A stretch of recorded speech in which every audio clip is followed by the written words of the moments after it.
ख़बर शामिल कयूं बॉर्डर खां, जिथे पाकिस्तान पीपल्स पार्टी शहीद भुट्टो पारां हैदराबाद में मुड़ुस हथां अज़ियत ॾेई बेगुनाह क़त्ल थियल 6 ॿारनि जी माउ कुरतुलैन बलूच जे खून सां इंसाफ़ न थियण ख़िलाफ़ प्रेस क्लब बॉर्डर अॻियां एहतिजाज कयो वियो।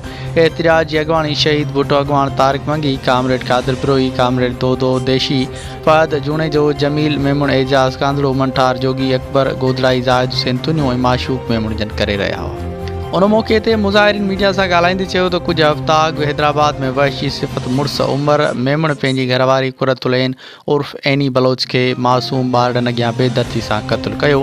असीं उन क़त्ल जी भरपूर मज़म्मत कयूं था। उन्हनि चयो त हिन वक़्तु कुझु बाअसर हिन क़त्ल वारे केस खे बिगाड़ींदे कातिल उमर मेमुण खे बचाइण जी कोशिशि करे रहिया आहिनि। असीं एहतिजाज ज़रिए उन्हनि ते वाज़े था कयूं त कुरतुलैन जो नाह खून कॾहिं बि लोढ़ण न ॾींदासीं ऐं खून सां इंसाफ़ थियण ताईं शहीद भुट्टो सरापा एहतिजाज रहंदे। हिननि वज़ीर आला सिंध, IG सिंध, DIG हैदराबाद ऐं ॿियनि आला इख़्तियारनि खां मुतालबो कंदे चयो त फौरी तौरु कुरतुलैन बलोच जे खून सां इंसाफ़ कंदे संदसि कातिल मुड़ुस उमर मेमुण खे केफ़र किरदार ताईं पहुचायो वञे। ॿी सूरत में एहतिजाज जो सिलसिलो जारी। वधीक ख़बरुनि ऐं अपडेट्स लाइ ॾिसंदा रहो सिंध न्यूज़ वेब TV।